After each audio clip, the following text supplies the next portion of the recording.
Hello, everyone, and welcome to D2C Dialogues. Today, we have with us Pritesh Asher, co-founder of Juicy Chemistry. Juicy Chemistry is an Indian EcoCert certified organic personal care brand. It was founded in 2014 with an aim to formulate efficacious skincare products that are powered by the goodness of nature and backed by the dynamics of science. At Juicy Chemistry, what you see is what you get. Fresh, potent, and tested product that are good for you and the environment. In their endeavor to make organic goodness easily accessible domestically as well as internationally, they have partnered with some of the finest marketplaces and distributors pan-India and around the world. Welcome to D2C Dialogues, Pritesh. Dr. Hitesh, thank you so much for that intro. Absolute pleasure to be here today. So much has been spoken about Juicy Chemistry.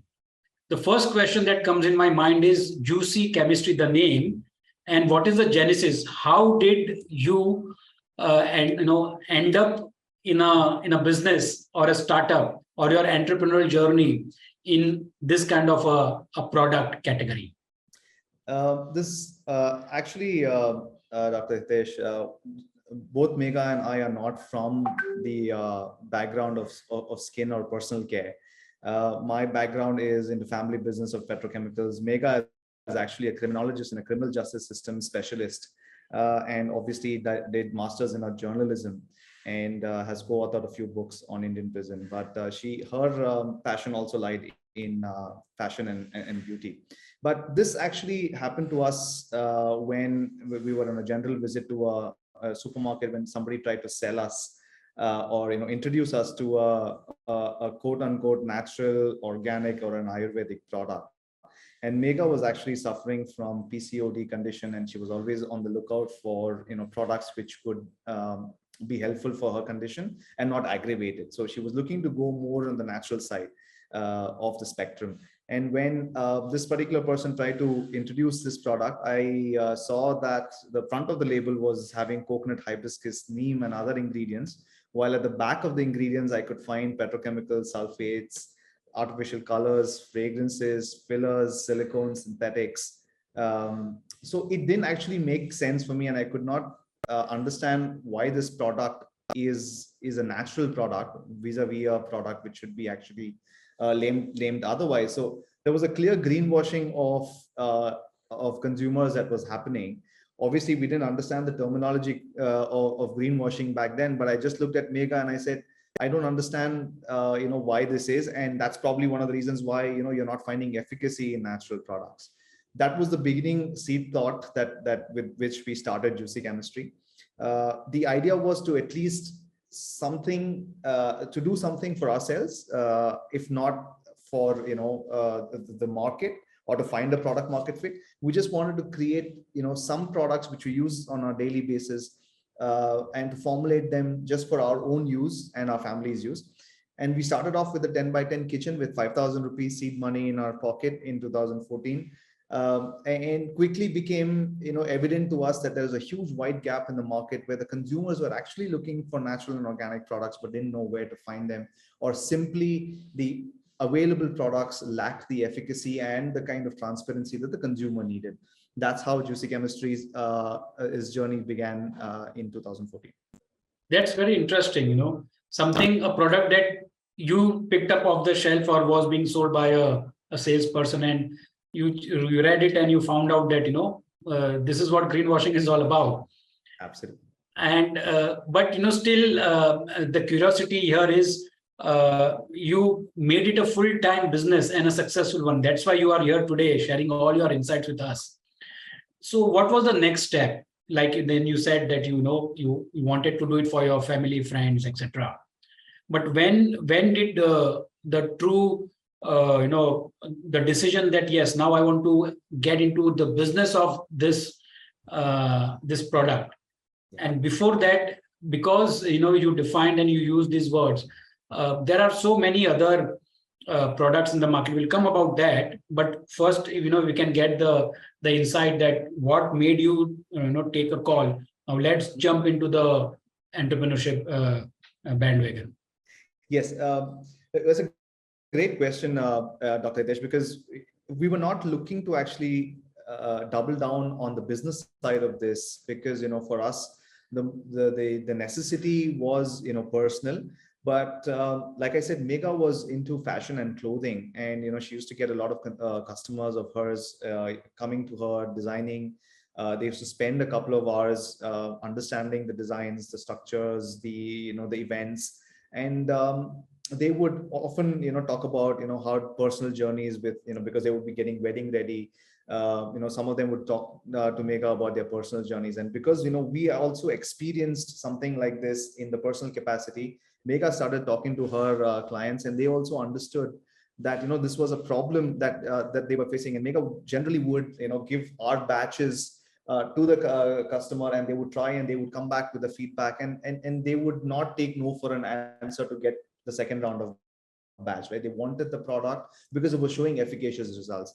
And this actually started happening on a very regular basis, and that's when we realized that maybe we could double down on this and try to see if we can find a product market fit. So what we used to do is during the weekends, we used to create these batches just for testing purposes, stand behind 500 rupees stalls. These are farmers markets or regular fairs that used to come in the city. Stand behind the stall, 500 rupees stalls, just give the consumers trials and ask them to rate the product depending on the kind of concerns that they had. And it was very surprising to us to know that a lot of consumers actually reached out to us. We used to live a little far away from the city. They used to come finding us in our locations to get the second batch of product. So we understood that there is a serious dearth of good quality product that was not available to them, even after them putting in the time and effort and research to find this product. We started understanding that this is a wide gap, started creating small batches, small SKUs, and testing this out. We must have tested over 700, 800 consumers at that particular point in time to understand if we are actually hitting a product market fit, right? So once we understood that, the product, we had a lot of iterations, to be very honest with you, because, we didn't have an R&D facility. We didn't have the background of skin and personal care. So our products actually went through about 6 or 7 or 8 different variations before we could actually get a positive feedback on not just the product itself, the usage, the feel, the friendliness of the product on the shelf, and so on and so forth, right? Including the packaging and everything as well. So once we saw that, we are able to get a product market fit for at least a couple of products, that's when we realized that there is a sizable business that you can make out of this. And that's the journey that we took. Our first year revenues was 17 lakh rupees in about 6 months time. Wow. I mean, looking at the kind of the product, the market where you were, and to start with in 6 months reaching that, I can really understand, how many products you could have sold. And it's not an easy thing, because the brand is not known. But what you said, Pritesh, is the right formula for product creation. Product management comes later, but if you have to create a product, you stood behind those stalls, during those fairs, farmer fairs, etc. You started small over the weekend. You started doing this, distribution, sampling, etc. You did testing with close to 700 odd consumers, potential customers. You did a lot of R&D, 6, 7, 8 times iterations went into that product. Okay, you also got the feedback from the consumer. What is, how do they feel? What is their, how usage friendly the product is, and so on and so forth, how friendly the product is and how effective and efficient the product is. I think all these things have gone, into making that the key product before, you could. And which was the first product that you had launched? Before I answer that question, Dr. Hitesh, I'll just add on to that, because one of the findings of the surveys that we did was, like, we want to go Ayurvedic, we want to go natural, but hey, listen, it's not the best smelling or the best experience that we can get out of these products, right? I mean, if I'm looking at a shower gel, or if I'm looking at a body butter that I need to use, it needs to smell great, it needs to feel great, it needs to have a sensory and olfactory perception about it. And I think that was one of the major roadblocks for the consumers to, shift towards natural and organic. And I think that took us a long time to solve. We wanted the products to be extremely natural in category, because organic came much later in our evolved journey that we evolved, but we wanted it to be as natural as possible, as close to 100% as possible, and also make sure that that did not come in the way of the consumers feeling that, the product, okay, whilst it's not doing any harm, but it's not that great to use it, or it'll take its own sweet time to show results. I think that was a key factor for us to start getting adoption very early on from the consumers. And the first product actually we tried was a hair oil, a scrub, and a soap. Now, funnily, Juicy Chemistry's name actually comes from a failed batch of soap, where we tried to replace water with fresh juice. I generally thought in my formulation that the product will be a bright, beautiful orange, sunshine yellow color, and it will smell great, and this would be a bestseller from my line. But the chemistry that happened with the soap, getting introduced with a fresh juice, sort of became a very big goop, and it was a failed batch. And we were on a tight budget, and failed batches always used to hurt us. But that batch, I shouted out to Megha and I said, listen, Megha, look at the chemistry that's happening. I thought it would be very different than what the output is, but hey, listen, that's how chemistry works. He said, look, this looks like fantastic juicy chemistry that's happening in front of us, right? We should understand from this, learn from this, and move on. Much later on, we were trying to create a Facebook page, and we couldn't come up with a name for the brand. And I said, Megha, let's just stick with juicy chemistry, because that's what we are trying to achieve over here, right? Chemistry with natural ingredients. It couldn't be any better. So we registered the name as Juicy Chemistry, and consumers absolutely loved it, and that's how the name came about for the brand. Very good. I mean, this was a very exciting, interesting story. You mentioned about the product part. There are many products, there are many brands in the market. Some of them are known, many of them are known, some of them are unknown. But how do you differentiate? So what is organic? What is natural? What is Ayurvedic? And the chemistry between them. So Ayurvedic can be organic, natural, so on and so forth.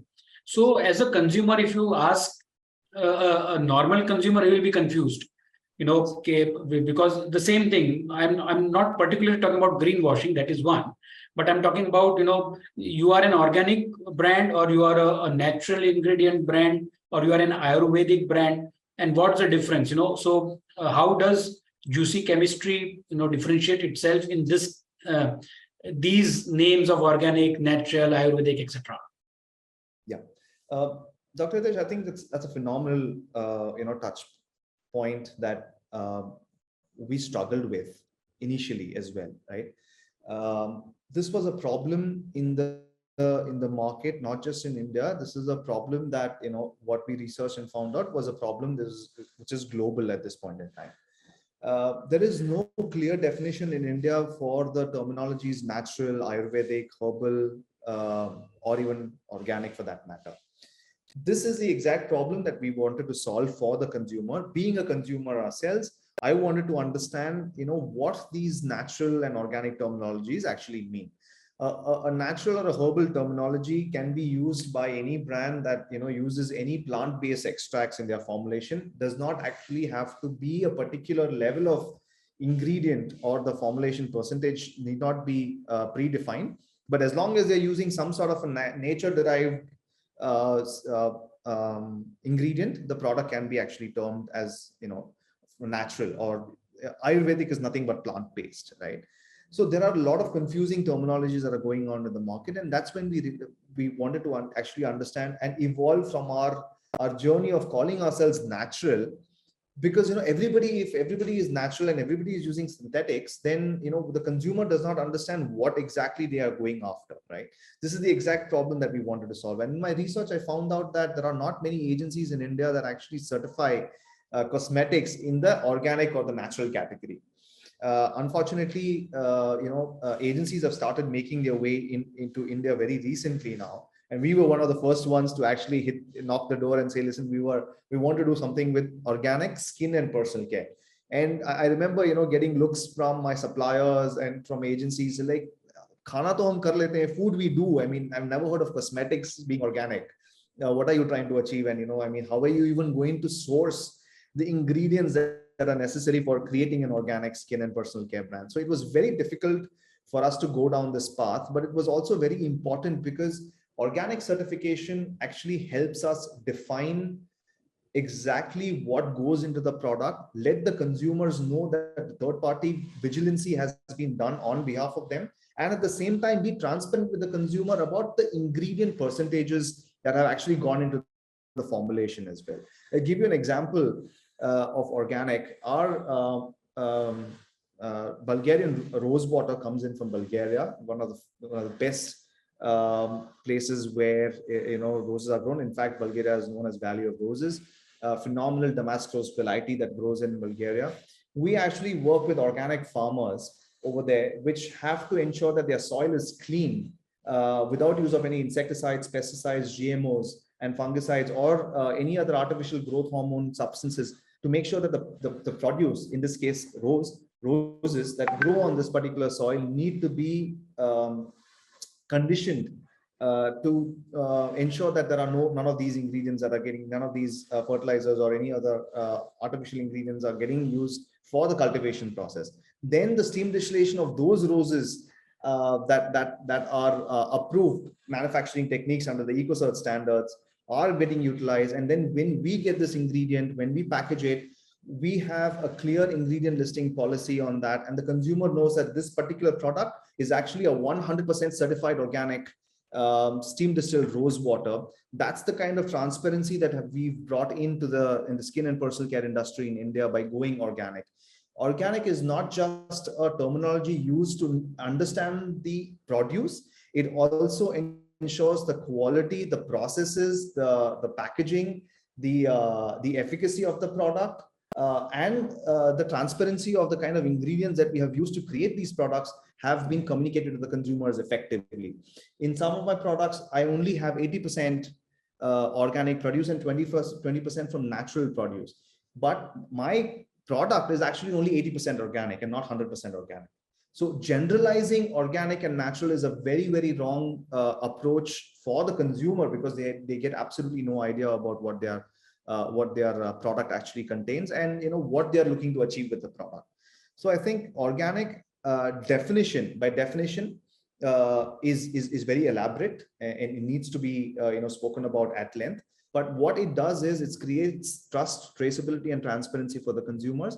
And for us, it is actually a way of ensuring the quality of our ingredients right from the source, by which the ingredient is bioavailable to the consumer on application, and that's where our efficacy comes from. So the reason for us to go organic is very simple. Deliver highest quality products which have potency, purity, and can deliver performance on application. As simple as that. Trust, transparency, and traceability. Yes. Something that you mentioned about, Pritesh, and that's where sustainability comes.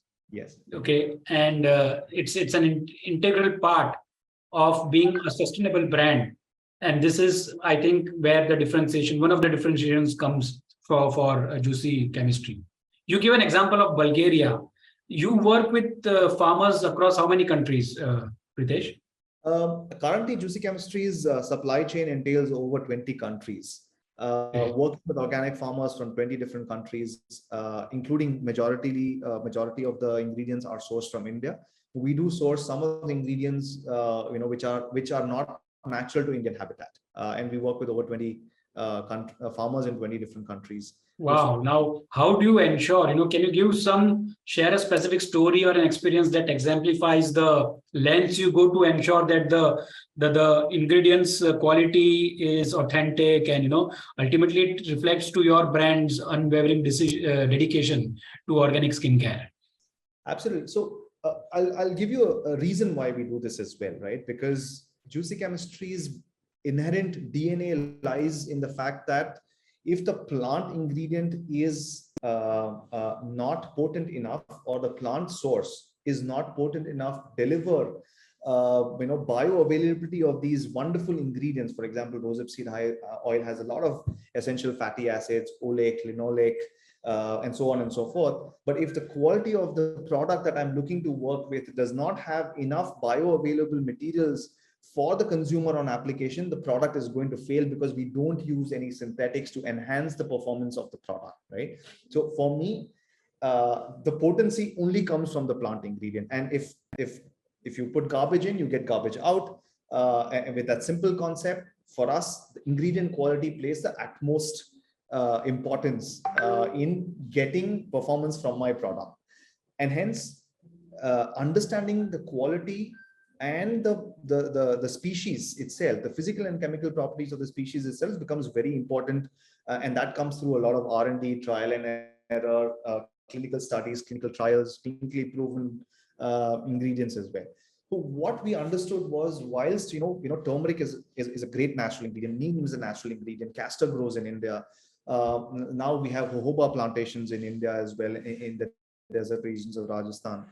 Whilst we were able to, over the years, work with farmers and convert their commercial plots of land for us to a commercial, from a commercial to an organic plot of land, for us to then start taking organic ingredients from them. Initially, in our days, it was very difficult to make the farmer understand the benefits of going organic. They were more worried about the quantity that they will be able to extract from this piece of land, the expenses that are involved in certifications, and so on and so forth. So it was very difficult for us to convince them that, listen, organic has a phenomenal market, not just in India, but also overseas as well. And this value add is going to have a phenomenal result for you at the end of the year when your produce starts showing results. But it took us some time to get there. But what is not available in India, for example, we go to Australia to get our tea tree essential oil. It's one of the best that you will get in the country. Our rosehip seed oil comes from Lesotho, which is a small country surrounded by South Africa. Our roses come from Bulgaria. In fact, some of the ingredients like helichrysum, which are not native to India, which are native to the European continent, we work with farmers in Croatia, a very small farming community, or I would even say it's a community, it's a small farming family that has its organic farms certified, and they use helichrysum as a phenomenal ingredient with anti-inflammatory, antibacterial, antifungal properties for, great for scarring, pigmentation, and even acne. They use this medicinal plant just like we use neem and turmeric, right? But it has, data shows that it has phenomenal cicatrizant properties, which is basically anti-scarring properties in them, right? Where we were not able to achieve this in any of the other plants, we had to work with this organic, farmer from Croatia. We found them, and we are working with them for the last 6 years. Wow. So the stories like this are phenomenal. We actually went to a fair in Germany. We go to every year to source our organic ingredients. We met a green apple manufacturer in Serbia, and he was making apple chips. So I said, he was making dehydrated apple chips. So I said, what do you do with the water, the water that you are extracting out of the apple? What do you do with it? He said, there are not much takers of this water, but we have clinical studies that show that green apple water has the potency and the bioavailability for reversing aging skin, or having phenomenal biological effects on aging skin. So we took this product from him, which is a byproduct for him. It's not even his major product. We took the product for him and we formulated with that product, and our green apple water was one of the best toning mists that we had introduced from our line, which was the first in India in a lot of sense. So, innovation, technology, and ensuring that, organic is not just about, plant. It's also how you are able to make it available to the skin on application through technology is something we specialize in at Juicy Chemistry. Excellent. And that's the reason, Juicy Chemistry's revenues have, been 29 crores for the last year, if I am correct. And monthly sales of nearly 75,000 products. Yes. It clearly demonstrates, the brand's strong appeal to the consumer. So, what is the secret ingredient? Now you got the flower roses from Bulgaria, South Africa, Croatia, Australia, etc. But what would be the secret ingredient? Because we want to know more from the marketing perspective, Pritesh. Product, you have explained us, I mean, you have got a world-class product, which is natural, green, organic, Ayurvedic, herbal, all those things. But it's a juicy chemistry product, is what I could understand. Now, how have you marketed? Because one, obviously, having a supply chain, coordinating with 20 odd countries, whatever the quantum of the sourcing may be, but this itself is a major,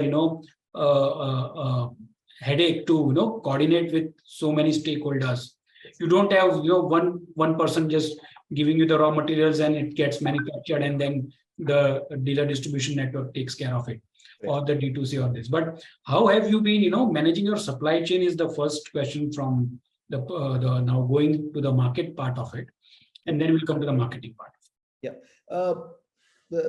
It's actually been a phenomenal learning curve for us, if you ask me. One of the nuances we also have at Juicy Chemistry is Juicy Chemistry does not manufacture its product in a third-party manufacturing facility. We manufacture every single product within our own manufacturing facility because we are effectively the largest organic skin and personal care manufacturer in India by default today, being the only one doing what we are doing at the back end. So this gives us an edge to have complete control over the quality and the kind of quantity of ingredients that we want to work with. So supply chain, I will be very honest with you, was the most difficult part to crack for us because, like you lightly said, it involves, a lot of coordination with different countries, different seasons. Natural and organic products, are dependent on natural conditions, altitude, weather conditions like water, wind, soil conditions. They differ in the changing world and environment like ours. They keep differing, right? So it's important for us to keep a very close eye on the kind of produce that that particular country is getting. What are we expecting to come from them? And when the produce is supposed to be ready for distillation, cold pressing, and so on and so forth. And this is actually happened over a period of 6 to 7 years now, right? It was initially a little difficult to sort of look at all these from a different perspective, but now we've been able to get our processes in place, if you may put it that way, to ensure that we are working like clockwork. So we have understanding on what we need, where we need, and we all obviously have backups for everything that we do over here at Juicy Chemistry, with different countries growing different crops and farmers available. We also have now phenomenal relationships with over 4 or 5 manufacturers from around the world for a particular ingredient. So in that way, we've managed to streamline our operations over the years. But it's a constantly evolving process. It requires us to be on top of things, and it's necessary for us to do so because one thing that we generally stand by with Juicy Chemistry is we let nature do the hard work, to be very honest with you. We take a lot of credit for it under the Juicy Chemistry product portfolio name, but most of the hard work is already done by the plant or the nature itself, right, that we're looking to work with. All we do is ensure that our expertise just comes from the fact that we know how to deliver these phytonutrients to the skin on application. That's it. Just by not letting the nutrients dissipate or disappear in the manufacturing process is where our expertise actually come in, because we don't have to do anything. The nutrient profile, the plant, the antibacterial properties in it, the cicatricin properties in it, the aging benefits that the plant brings is already instilled in the product, which is directly made by nature, right? We don't have to do anything about it because we don't rely on lab grown ingredients to get efficacy for us. So ensuring that these nutrients are delivered to the skin is where our expertise come into the picture. Good. You have secured $7.5 million of funding, which is not a small feat, and it speaks volumes about the trust the investors have in Juicy Chemistry's vision. Could you reveal, one key milestone or a breakthrough that this funding has enabled in the journey of Juicy Chemistry? Now that we had the product, obviously then talking about the product and making sure that the consumers understood what we were doing was going to be a Herculean feat, if you ask us, because we are in a very cluttered BPC market today.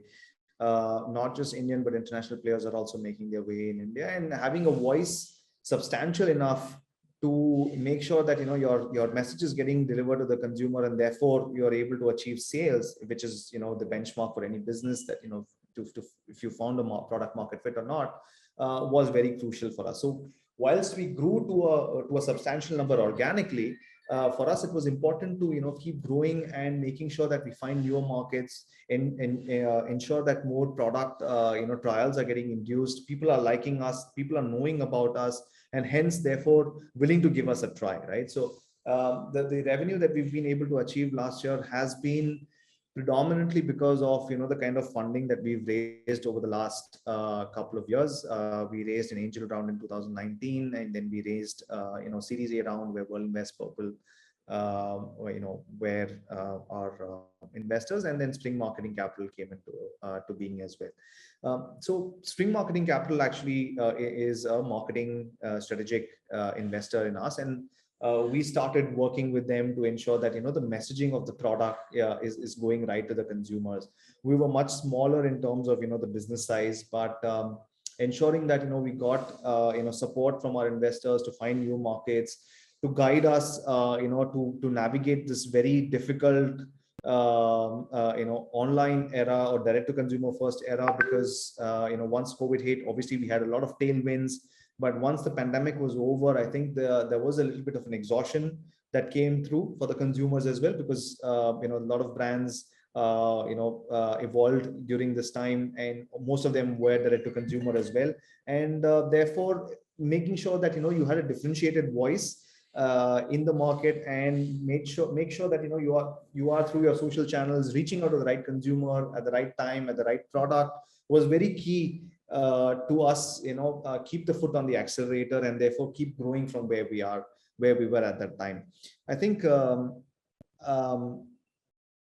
getting capital, this was the first time we actually had substantial enough capital to build a brand. But I think we have to build for the long term, right? So the capital actually enabled us to start investing in brand.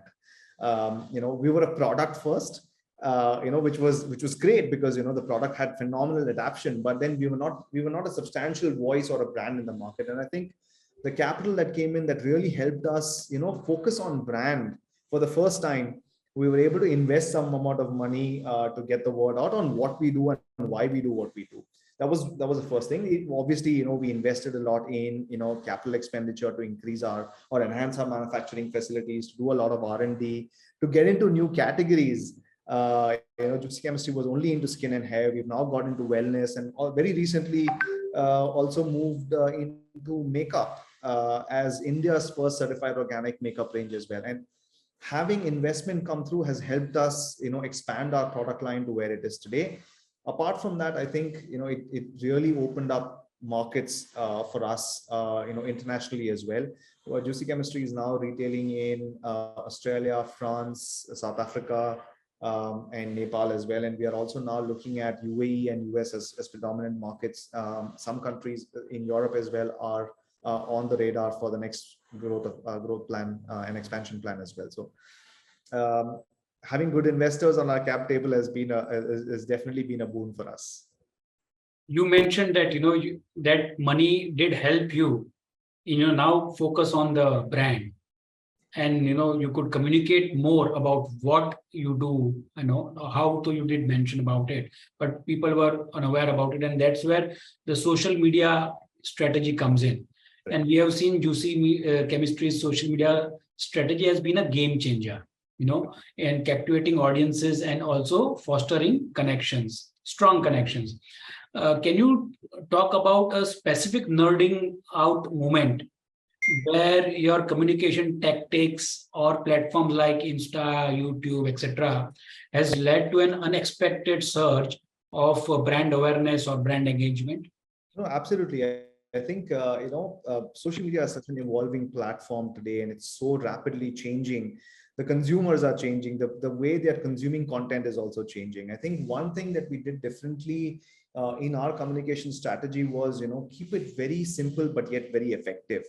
people went from watching long YouTube videos to just a couple of minutes on Instagram, and this reduced to about 60 seconds, and that became Reels, which is only about 4 or 6 seconds now, right? So we had to evolve with the way consumers were consuming content in the first place, right? So we went from long YouTube formats to quickly moving into short form content, which was consumable, which was relatable, which addressed that particular skin or personal care problem that the consumers might be facing head on, right? One of the strategies that we it was very difficult to navigate this space, and I'll be very honest with you, it was very cluttered, it was very expensive, to navigate this space, because there's a lot of trial and error that goes on to understand how the consumer is engaging with you. I think the nerding out moment for us was understanding that, listen, if we did two things, right? One is show them results in the language that they understood, that we wanted to communicate with them. I think these two things really were game changers for us, because we understood that India consumes content in hyper local vernacular languages. It's not one size fits all for everybody, and it was a very difficult moment for us to realize that we need to now change the complete strategy to engage with the audience at the very local level, right? So two things we did very differently was move away from generalization and generic ads to specific concern based ads, and helping them solve their particular concern, and targeting that audience. Like, for example, if there was teenage acne, we created content to make sure that we were giving the routine for that particular audience to show the particular result to that particular audience, right? If it was a mature audience, we were talking about benefits of our aging well products, and in the content strategy where they understood best in their local language. So I think those two actually really helped us to connect with the audience at the very ground level, and the adaption or the relatability of the consumer to our brand continues to become stronger. I think these two were really game changers for us, and using real people with real results, and keeping it organic was one of the best things that we did to the brand, because people related to us and they say, listen, this girl looks like me, or this boy looks like me. It's not a celebrity who is giving me a premise or a promise of something that may not be actually true. So real people, real results was a game changer again for us. You did mention celebrities. I'll come to that question now. But real people, real results was the true communication that you had with the audience. And that's where I think you clicked on their core issues, and you highlighted those core issues with real people and real results. I think that clicked with the real audience. Coming to that word of celebrities, I think there has been some engagement with the celebrities as well, in whatever form it has been. Can you share some memorable anecdotes or behind the scene moments, from one of these engagements or experiences that truly encapsulates the magic that happens when beauty and fashion come together? No, absolutely. I think we took both the approaches. I think one of the differentiated approaches that we took was our association with Luke Coutinho. Luke Coutinho is a health and fitness guru. We took a very differentiated approach, and we understood the audience. Juicy Chemistry audience is an evolved audience which is looking to upgrade their lifestyle or personal care choices to organic, right? That's why we generally use the caption "upgrade to organic," because you're moving away from your commercial, your regular products. You're actually now in a realm of things where everything that you're consuming or topically applying is going to be from organic origins. Our association with Luke Coutinho was one such memorable moment for me, where we actually had a call with Luke, and I said, listen, one of the biggest things that I'm looking to solve for is people to understand that organic is actually a way of life, and it's not just a topical application feel good product.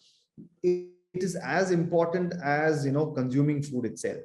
So I said to the team that how can we engage with the audience and tell them that I'm not going to be able to get up in the morning, hit the gym and get a six pack the next day and stand in front of the mirror and I say, my job is done over here. I can go back living healthy.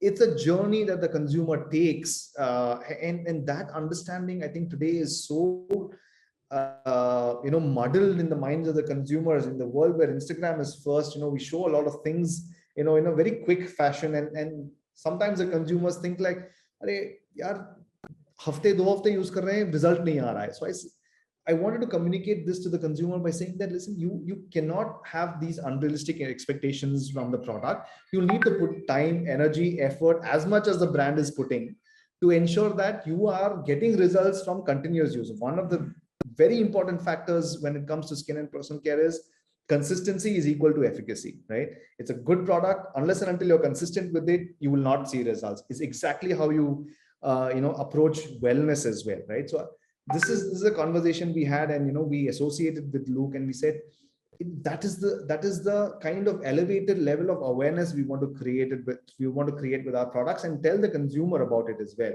And I think that association was so great that we were able to not just give the knowledge transfer to the consumers, but the commerce result of that, because of the audience fit was phenomenal.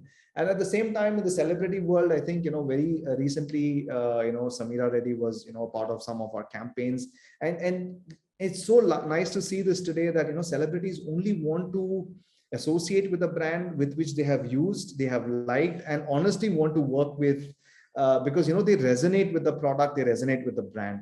One such incident was with Gulpanang very recently as well, and she loved our magnesium range of products.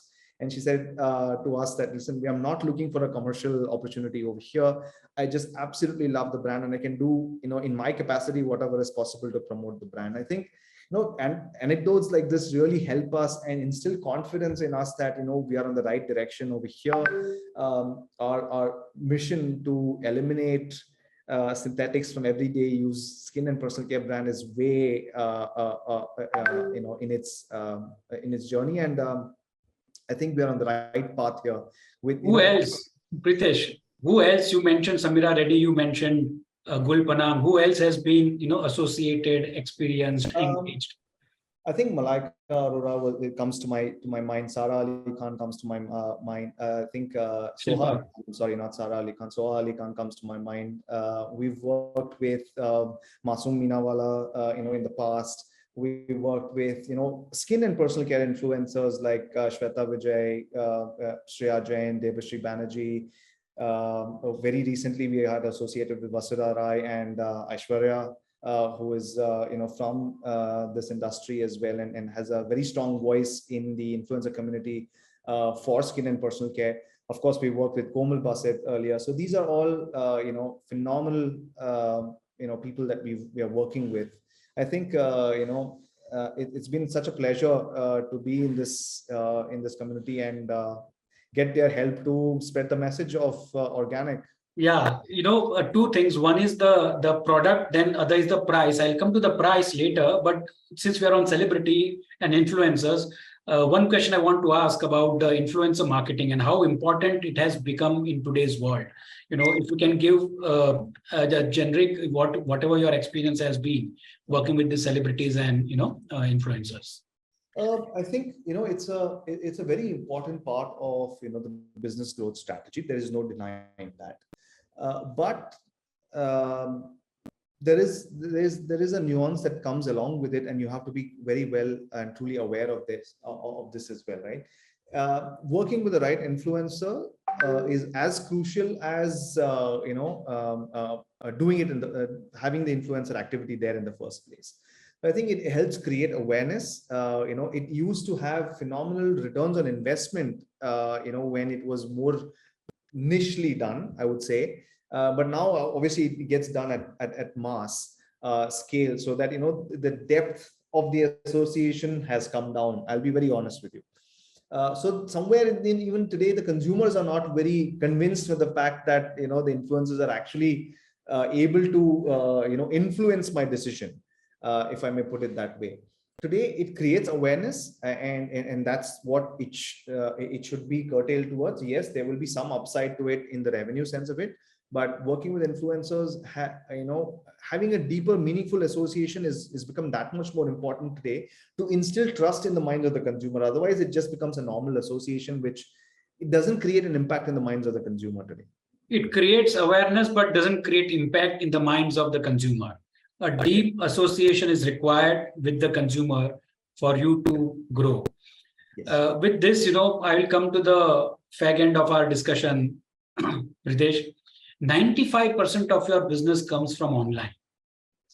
And you did mention about the product, you did mention about the marketing that you have been doing, etc. And you have mastered that art.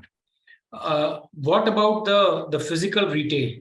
And where are you moving in that direction? Where from online now have you decided, or what's the strategy to take your business offline? Yes, Dr. Hitesh, I think it's very safe and fair to say that online at this particular point in time has become expensive to continue in the same pace that we used to continue at the peak of the pandemic. A lot of changes in the way performance ads are throwing out results in the last year and a half. There has been some sort of an exhaustion from the consumer side of inducing trials through online channels. There is also wallet share that has obviously been distributed far and wide than it used to be about 2.5 or even 3 years ago. So that said, having said that, the consumer's behavior has also very rapidly changed in the last 3 years, right?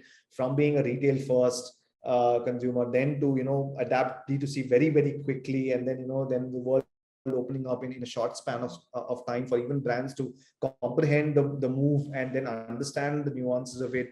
I think the consumer has gone back fair and truly towards retail as well, where touch and feel still becomes a very north star metric to discover a new brand. So I think omnichannel is the way to go for brands forward, and more than ever today, I think all founders are cognizant of this fact and taking steps towards making their brand present where the consumer is today. It's simple as that. If the consumer is more comfortable to shop my product from a mom and pop store close by, you have to be present there, or else you lose the business to somebody else. If they're comfortable, they've already understood my product and know what they want to buy, convenience of online is always there for them, right? So experiential and convenience have to actually merge together to make sure that consumers have a phenomenal retail or a presence of the brand at the back of their mind. So I think that's with clearly that in mind, Juicy Chemistry's offline expansion journey has begun since 6 months. We have 6 EBOs today, exclusive brand outlets, 2 in Coimbatore, 1 in Chennai, 1 in Cochin. We very recently opened our experience store in Bangalore. And just as recent as about 5 years ago, we've opened our first experience store in Gujarat in Ahmedabad.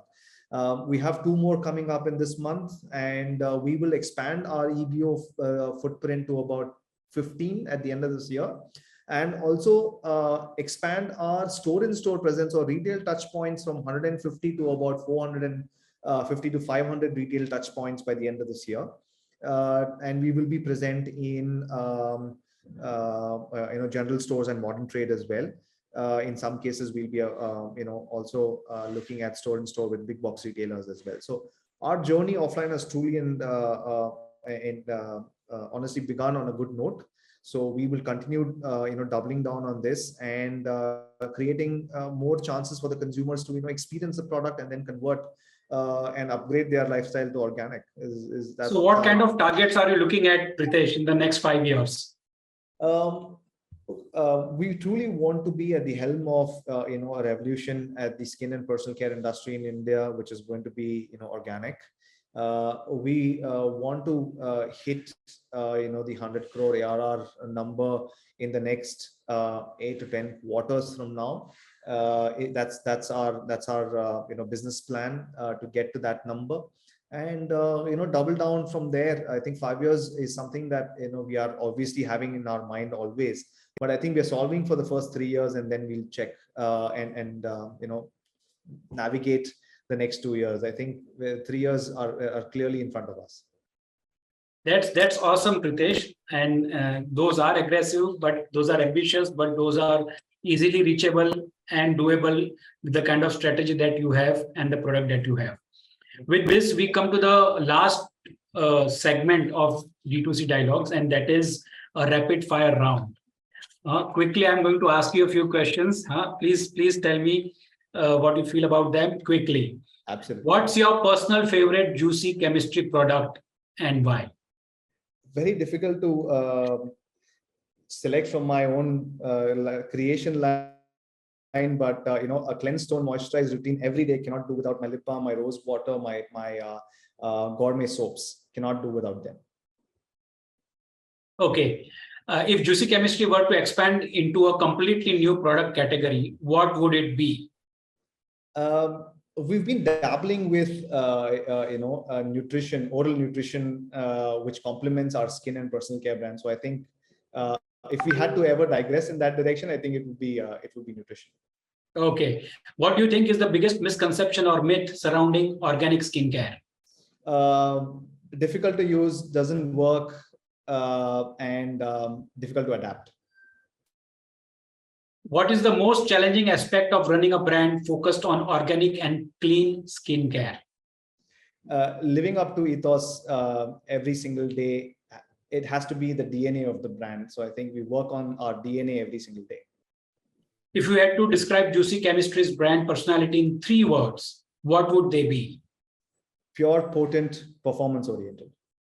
Pure, potent performance.